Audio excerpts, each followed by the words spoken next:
So pray with me, would you please? Lord, may my words and may our thoughts be acceptable in your sight, because you and you alone are our strength and our Redeemer.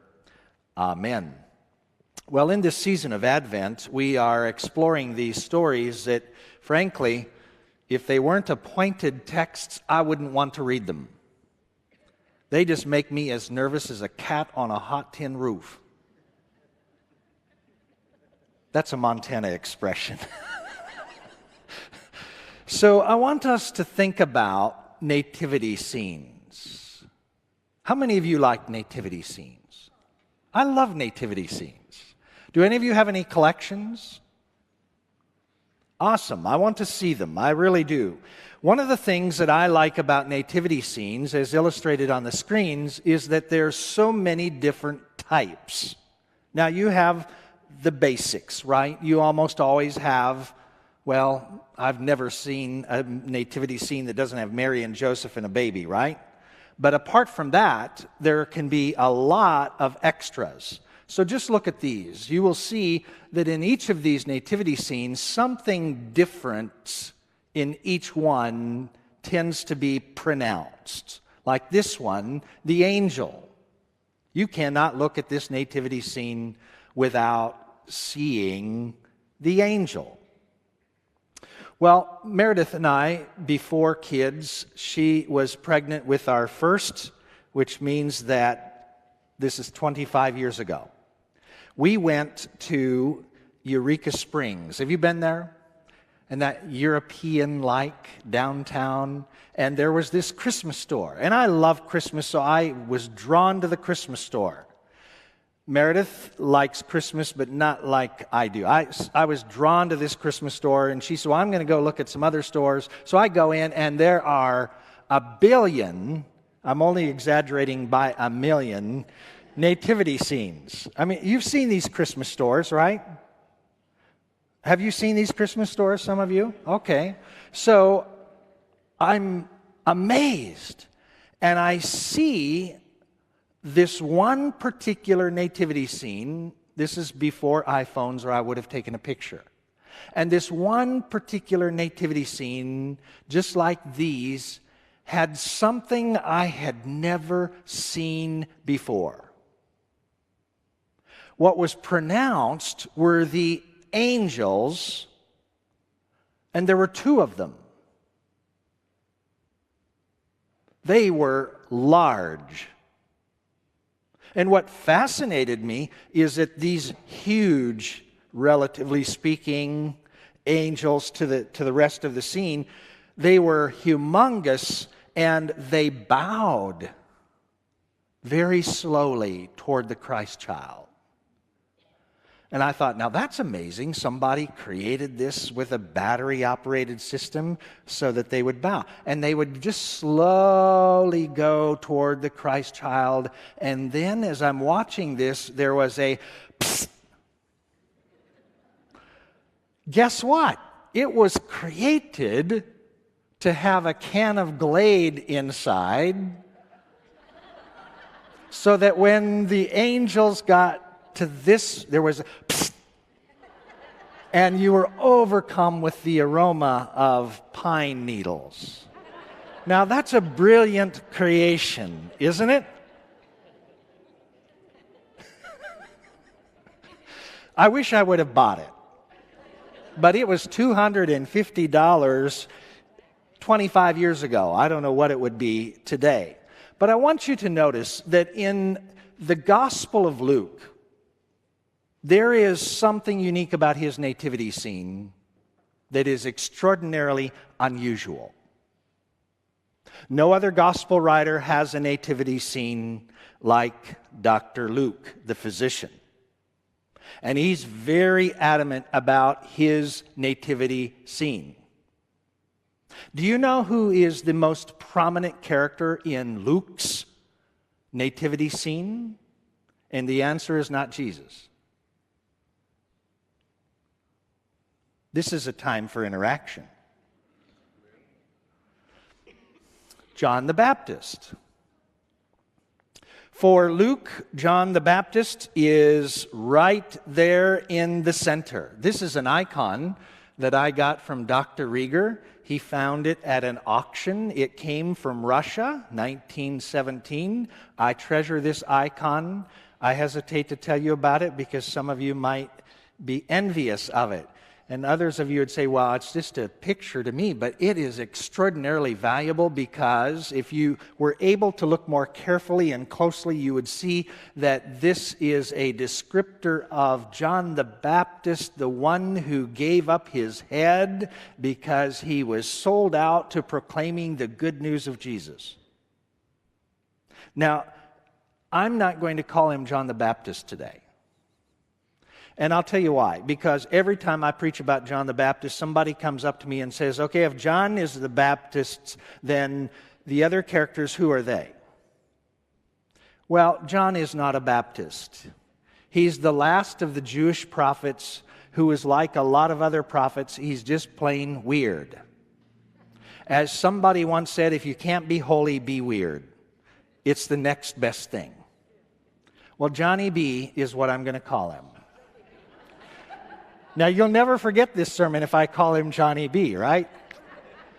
And we have to add some humor into this, otherwise this text is just too heavy. Now, Johnny B is weird, and how is he weird? He eats grasshoppers. That's his diet. When I was at the Biblical Center for Studies in Jerusalem, the PhD professor really got into this, and he said, do you want to know how John the Baptist, Johnny B, ate grasshoppers?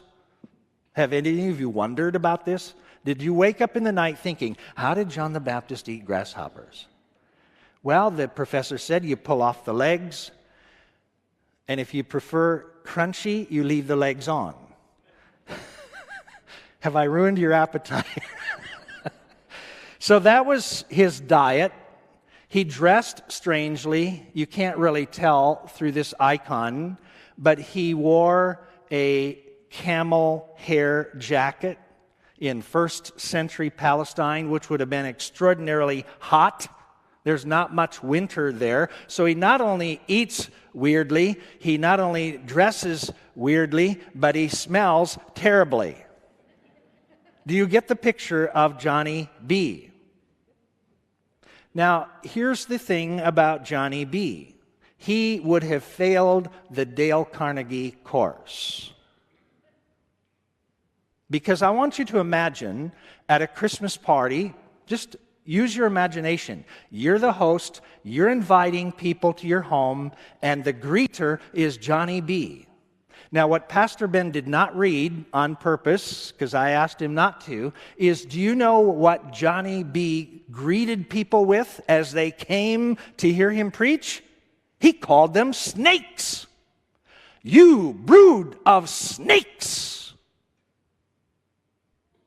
Now, how many of you would want him as your greeter? That's how he begins. For Dr. Luke, he's the greeter. He's front and center to the nativity scene. He says, you brood of snakes, who warned you to flee from the wrath to come? Now, is there any place in Christmas for this kind of talk? And then he says, even now the axe is lying at the root of the trees. Every tree, therefore, that does not bear good fruit is cut down and is thrown into the fire. Now, isn't this good conversation for Lent rather than Advent? Why are we so strongly communicating, you snakes? And yet, the people stayed. They didn't leave. In fact, I tried to find a picture, a painting that would illustrate this, but we know from Luke's testimony that there were thousands of people thronging to hear Johnny B. And they listened, and they said, what should we do then? And Johnny B. surprisingly said, Whoever has 2 coats must share with anyone who has none, and whoever has food must do likewise. The message then, and the message now, is that if you and I want to enter the nativity scene, if we want to be a part of the Christmas story, then you know what we're called to do today? Clean out your closets. What? Yes. Now here's the thing about Luke. I challenge you, if you're bored this afternoon, after you clean out your closets, I challenge you to take the Gospel of Luke and read the whole Gospel of Luke and the whole Acts of the Apostles written by Dr. Luke. Luke wrote Luke and the Acts of the Apostles, and his favorite word apart from Jesus is today. And over and over and over. Today, today, today. Clean out your closets today. Not tomorrow, today. And here's the thing. Johnny B is not saying to us, clean out your closets and then you're going to be able to help other people and then you're going to feel better about yourself. No. Johnny B is saying, I want you to clean out your closets because there are people who don't have coats and there are people who don't have food. And do it today.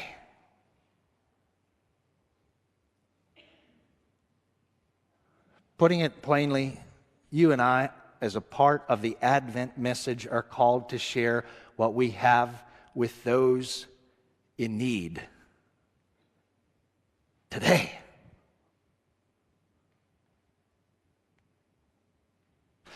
Advent means coming. It focuses on the birth of Christ and it focuses on the return of Christ in final victory when all of the wrong of this world will be made right. But Luke is intentional to say, don't get too focused on the past or the future. Live fully today.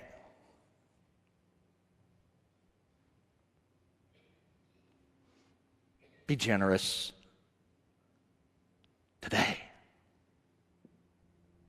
Well, some of you say, well, I'll do it when I get around to it. I'm giving you your round to it today. So don't leave this day without going into your closet. Starting in January, we're partnering with Cake TV. And we're going to have a bin in the narthex for all the coats that you clean out today. They will take the coats, assuming they're in good condition. They will have them cleaned. In the Bag Cleaners is providing the cleaning free of charge. And we're living the Advent message. Well, then there's some tax collectors. They say, well, what shall we do?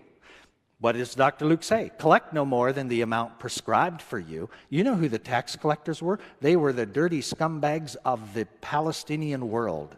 And why were they considered the dirty scumbags? Because, just imagine this, that you go through the Kansas Turnpike and the fee to travel from Wichita to Kansas City is what, $6. The tax collector had the right to say, the fee is $6, and I'm going to charge you $600 extra just because I can. That's what the people of Jesus' day were dealing with. And the tax collectors were known for being the wealthiest of the wealthy because they were collecting as much as they wanted from the people. The fee would go to the Roman government, and they kept the rest. And what was the message from Dr. Luke? Don't take what doesn't belong to you. And then there were the soldiers. The soldiers were the people carrying out the orders of the Roman government, oppressing the people, making life miserable for them. They said, well, what then shall we do, Johnny B? And he says, do not extort money from anyone by threats or false accusation and be satisfied with your wages. In other words, be content with what you've been given. Now, do you hear what Dr. Luke is doing here? His manger scene is inclusive. His major scene has tax collectors, those dirty scumbags. His nativity scene has soldiers, weak-minded people who made life miserable for others. His manger scene had anybody and everybody nobody else wanted. See, here's the gospel, the good news. For Luke, if there isn't room for everyone, there isn't room for anyone.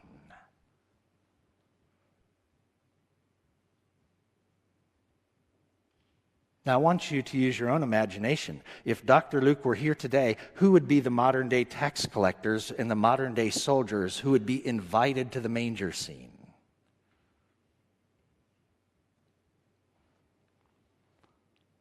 You notice he doesn't say, stop being a part of the tax collectors, the dirty scumbags. He doesn't say, stop being a dirty cop, a soldier. He doesn't say, get cleaned up and then you're welcome to join the nativity scene. Johnny B. is expanding the nativity scene, and there is room for anyone and everyone at the manger scene. And that's precisely why it is said by Dr. Luke, and with many other words, John exhorted all the people and proclaimed the good news to them. Why was that good news? Because Jesus has come to speak a word of hope to anyone and everyone, and all are welcome at the manger. So as the people were filled with expectation, as Dr. Ben read, and were questioning in their hearts concerning John whether he might be the Messiah, what did he say? I baptize you with water, but one who is more powerful than I is coming. I'm not worthy to untie the thong of his sandals. He will baptize you with the Holy Spirit and fire. His winnowing fork is in his hand to clear his threshing floor and to gather the wheat into the granary, but the chaff he will burn with unquenchable fire. The image that Dr. Luke is using for this inclusive gospel, where everybody and anybody is welcome, is a granary. I love that image of the granary. And what's beautiful about the granary, anybody and everybody is welcome, but here's what happens before the granary is the chaff is burned with unquenchable fire. And what is the chaff? The chaff is that which keeps us from being fully alive and fully human and fully able to experience the presence and power of the living Christ. In the coming of Christ, then, now, and in final victory, the chaff will be no more. There'll be no more chaff.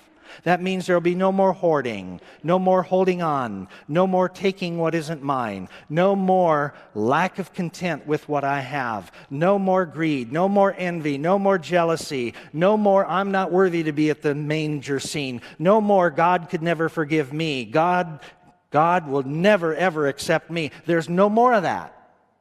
No more, I will never change. No more, I will only give to people who deserve it. No more, I own all that I have. No more of anything that holds us down and keeps us down and keeps us in a place of bondage. No more.